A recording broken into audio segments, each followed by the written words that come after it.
The following is 10 or so jazz records I found recently from a seller on Discogs who had inherited a massive collection of audiophile jazz and hi-fi from her late husband. It was packed up in a massive U-Haul and driven from Cleveland to Phoenix. She was a retired orthopedic hand surgeon, and with this massive collection, didn't really know what to do with it. I actually reached out to her and asked about the collection, what had happened and how she had it and why she was selling it. She didn't really know anything about jazz or records or selling records, so I gave her some tips, and we kind of struck up a friendship and made an agreement off of the Discogs platform for me to come visit and sort through her collection with her. So the following are all from the Analogue Productions label. These are all from the 00s and the early 2010s, from their top 25 and top 100 jazz titles. They're all 2 LP 45 RPM editions housed in a single jacket with the stamp number on the back. These are all mastered by Kevin Gray and Steve Hoffman, and you'll see the sticker has the number. This was part of a subscription series. All of these were sealed titles with the exception of the last one I'll show. So without further ado, alphabetically, the first title is Gene Ammons, Blue Gene, incredible tenor sax player. This originally came out on the Prestige label.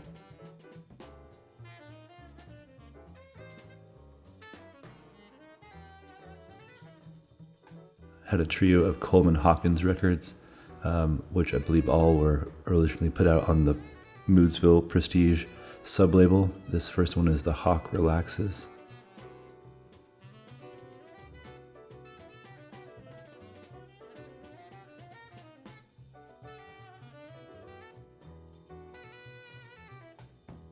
Next is good old Broadway. A lot of his renditions of classic Broadway tunes, again on the Moodsville sub-label.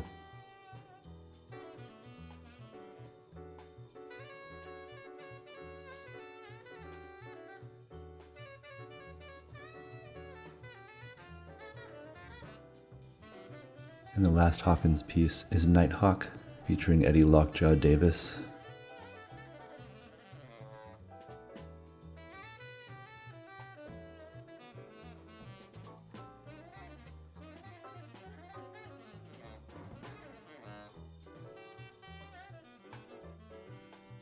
Next is the Red Garland Trio with Paul Chambers and Art Taylor.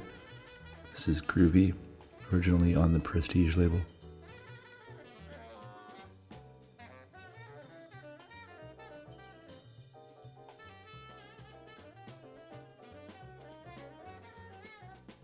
Next, an album that I've never seen in person and still haven't seen is Blue Mitchell, Blues Moods. This is a Stereo Riverside recording from 1959.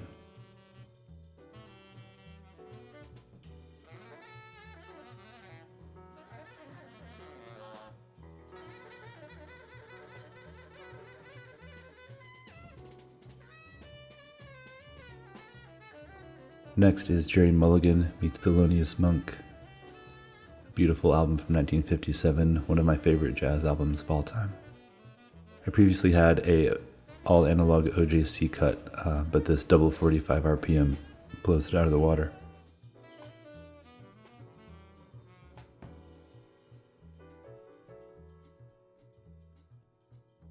Next is the Poll Winners.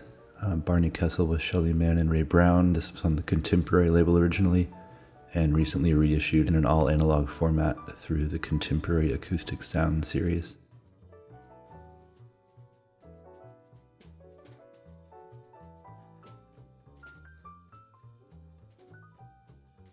Next, a rare album, Sound of Sonny, Sonny Rollins, heralded tenor sax player, into that beautiful Neumann microphone on the white and light blue Riverside label.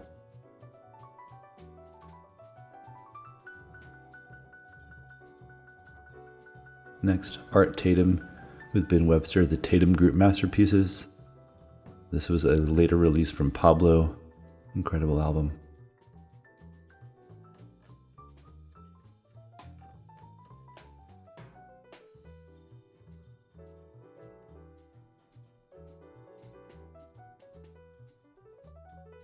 And lastly, the Coup de Grace, Bill Evans Trio, Sunday at the Village Vanguard, possibly my favorite jazz album of all time. This is an amazing sounding record. With all of these records, I opened them and listened to all of them, and I've listened to them many, many times over the past few months since I got them.